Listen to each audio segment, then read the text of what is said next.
The Tulip family and friends, after much prayer and conversation with the church board, we've made the decision to continue with online services only through the month of May. While the governor has given congregations the freedom to gather, and we're grateful for the fact that he counts churches as essential, we felt that the best way to love our church family as well as our neighbors was to continue our current worship practice. Several factors went into this decision, and I'll share a few with you, but let me re-emphasize that this is not a decision that's based in fear or out of lack of faith. It's quite the opposite. Our faith is not diminished during this time, and we are seeing the children of God be the church. And I, for one, am so very thankful for all the things that I hear you doing for each other and for our community during this time. You are all amazing. However, the virus continues to spread, and our county has seen an increase instead of a decrease of late.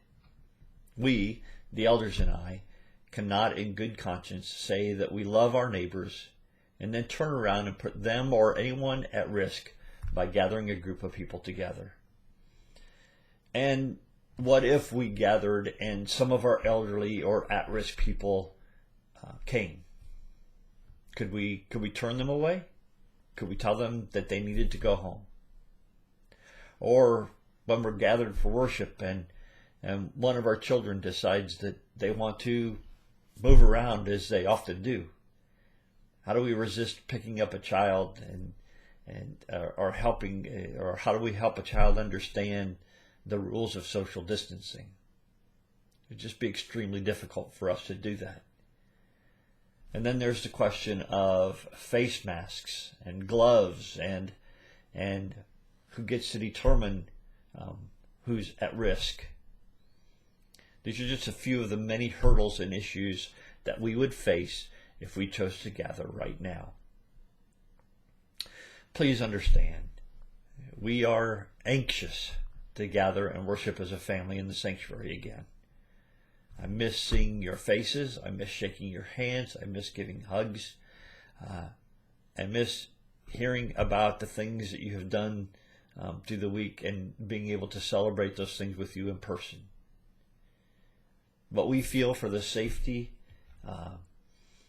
of those around us, that for safety's sake, that we must continue on in the current manner just a bit longer.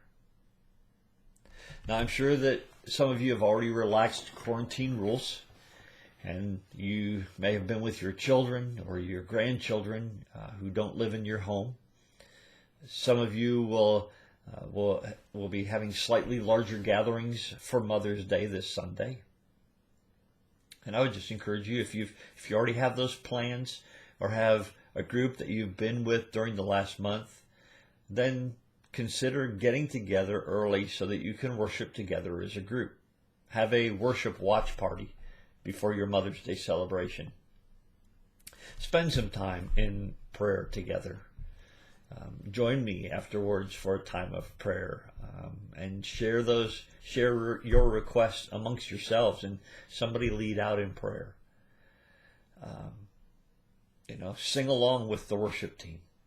Have a discussion about the message that has been presented. We will continue to do our part. We will bring you the best worship and teaching that we can in the midst of this crisis. And as soon as we feel we are possibly able to get together in a safe manner, we will do so. I'm grateful for your prayers. I know that you've been lifting me up. I know that you've been lifting our board and our elders up in prayer, asking for wisdom, and we are so grateful for that. We're also grateful for your patience and for your understanding. And you are the church. God bless you.